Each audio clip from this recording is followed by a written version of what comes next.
Welcome back, one and all. It's time to take a look at this evening's news headlines. Researchers restore Iowa farmland to prairie to save water quality.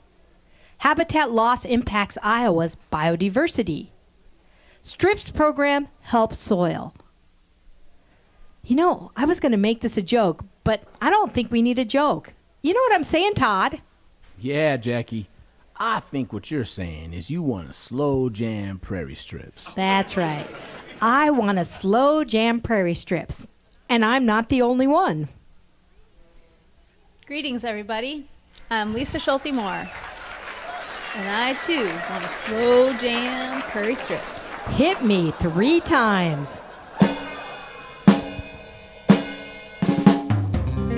For thousands of years, the landscape of Iowa and the Great Plains was covered with tallgrass prairie.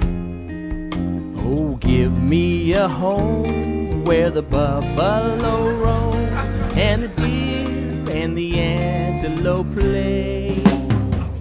The native vegetation found in the tallgrass prairie was incredible.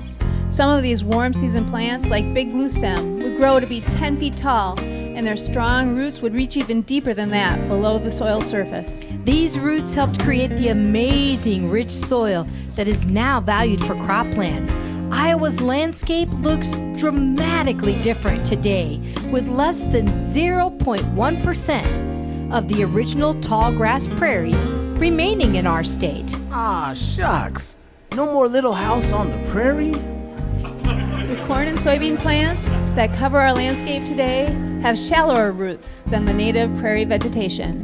Couple that with the fact that we only have active growing plants on the land for 5 months out of the year, and that leaves both the soil and nutrients vulnerable. Vulnerable. You leave me so vulnerable. But today we're seeing parcels of prairie popping up in the most unlikely of locations, right in the middle of Iowa farm fields. They're called prairie strips. Whoa, whoa, whoa. There could be children around. Does this need to be bumped up to rated R? No, it's all about placement, Todd. Rows or strips of native prairie are strategically placed out on the landscape where they can have the greatest impact. They're integrated right into corn and soybean fields. Tell us how it works, Lisa.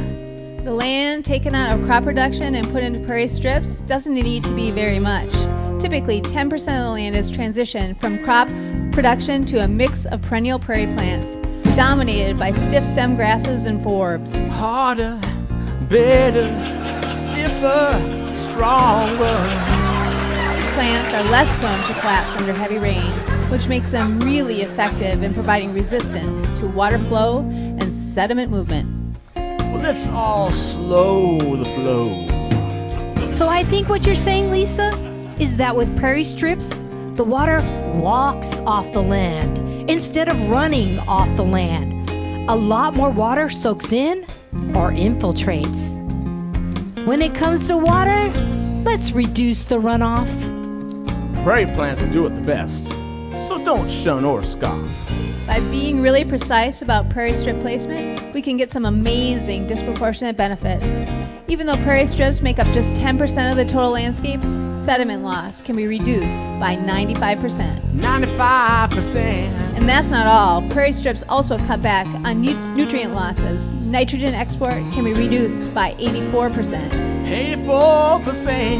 And phosphorus export can be reduced by 90%. Show me the money. Prairie strips are also incredibly beneficial for biodiversity.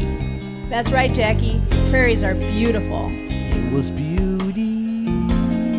Scientists have found a 4-fold increase in plant species within prairie strips, which then provide habitat for countless others, like twice the birds and huge numbers of insects, including predators that reduce crop pests. Plus, we can't forget about the pollinators. Along with the European honeybee, scientists have counted 70 species of native bees making their home there. No wonder everyone's abuzz talking about prairie strips.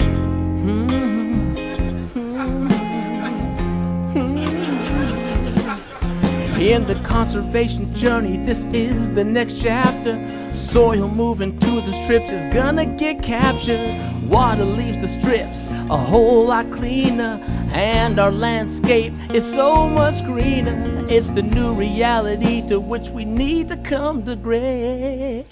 And that is how we slow jam prairie strips. Oh, yeah.